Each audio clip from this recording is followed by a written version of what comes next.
Welcome back to Autistically Accurate and My Pensieve. I bet you're gonna like it. My Pensieve Episode 41. The Enduring Legacy of J.R.R. Tolkien, Expansion, Reformation, and the Pitfalls of Misinterpretation. J.R.R. Tolkien's literary works, particularly The Lord of the Rings and the Silmarillion, offer rich, intricate worlds grounded in profound themes of heroism, morality, and the cyclical nature of civilizations. His tales are woven with deep mythological elements and reflect the complexities of the human experience, resonating across generations.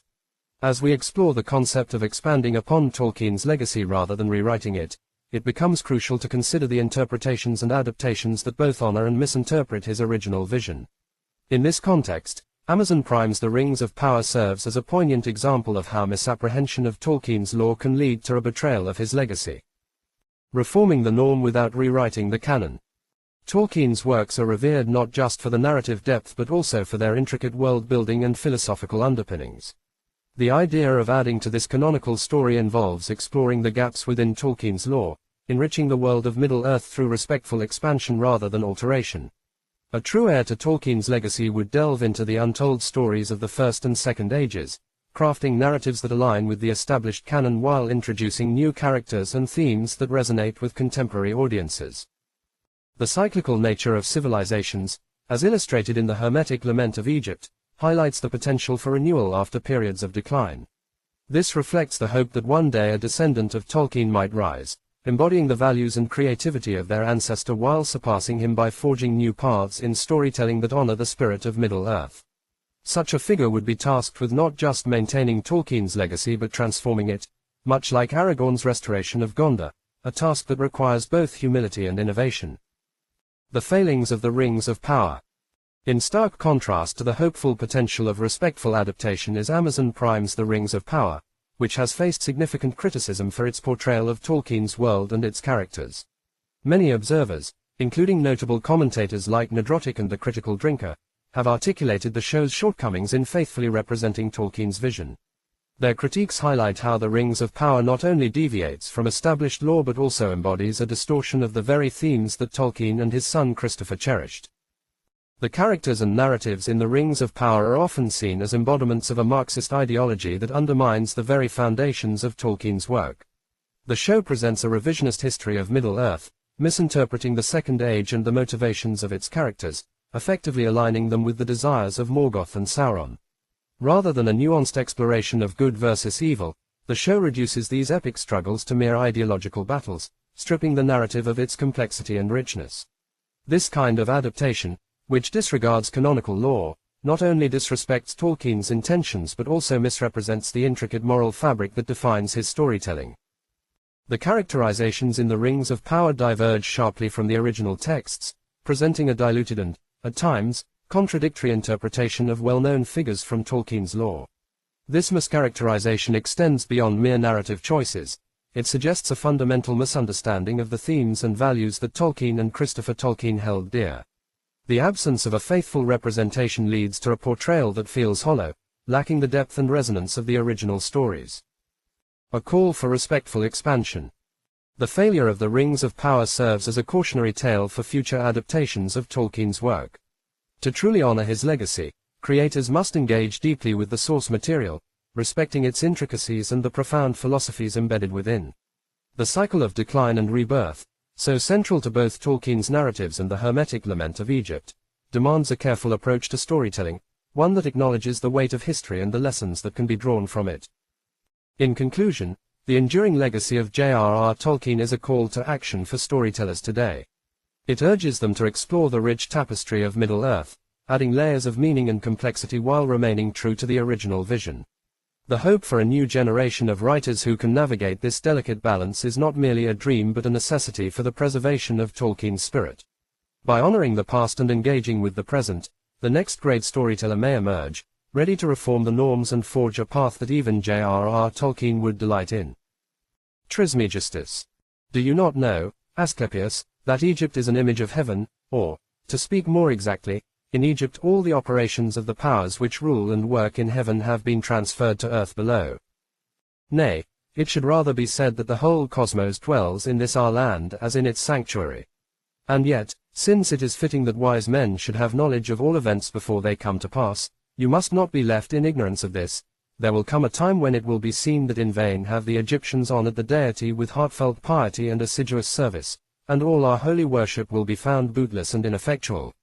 For the gods will return from earth to heaven, Egypt will be forsaken, and the land which was once the home of religion will be left desolate, bereft of the presence of its deities. This land and region will be filled with foreigners.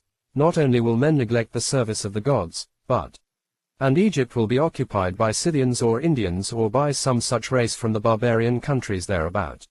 In that day will our most holy land, this land of shrines and temples, be filled with funerals and corpses. To thee, most holy Nile, I cry, to thee I foretell that which shall be, swollen with torrents of blood, thou wilt rise to the level of thy banks, and thy sacred waves will be not only stained, but utterly fouled with gore. Do you weep at this, Asclepius? There is worse to come. Egypt herself will have yet more to suffer. She will fall into a far more piteous plight, and will be infected with yet more grievous plagues, and this land, which once was holy, a land which loved the gods, and wherein alone, in reward for her devotion, the gods deigned to sojourn upon earth, a land which was the teacher of mankind in holiness and piety, this land will go beyond all in cruel deeds. The dead will far outnumber the living, and the survivors will be known for Egyptians by their tongue alone, but in their actions they will seem to be men of another race. O Egypt, Egypt, of thy religion nothing will remain but an empty tale, which thine own children in time to come will not believe. Nothing will be left but graven words, and only the stones will tell of thy piety. And in that day men will be weary of life, and they will cease to think the universe worthy of reverent wonder and of worship. And so religion, the greatest of all blessings, for there is nothing, nor has been, nor ever shall be, that can be deemed a greater boon, will be threatened with destruction. Men will think it a burden, and will come to scorn it. They will no longer love this world around us, this incomparable work of God, this glorious structure which he has built, this sum of good made up of things of many diverse forms, this instrument whereby the will of God operates in that which he has made, ungrudgingly favoring man's welfare, this combination and accumulation of all the manifold things that can call forth the veneration, praise, and love of the beholder. Darkness will be preferred to light, and death will be thought more profitable than life. No one will raise his eyes to heaven. The pious will be deemed insane, and the impious wise. The madman will be thought a brave man, and the wicked will be esteemed as good. As to the soul, and the belief that it is immortal by nature, or may hope to attain to immortality, as I have taught you, all this they will mock at, and will even persuade themselves that it is false. No word of reverence or piety, no utterance worthy of heaven and of the gods of heaven, will be heard or believed.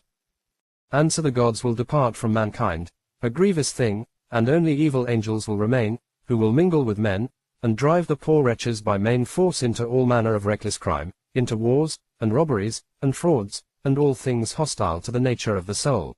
Then will the earth no longer stand unshaken, and the sea will bear no ships, heaven will not support the stars in their orbits, nor will the stars pursue their constant course in heaven. All voices of the gods will of necessity be silenced and dumb. The fruits of the earth will rot, the soil will turn barren, and the very air will sicken in sullen stagnation.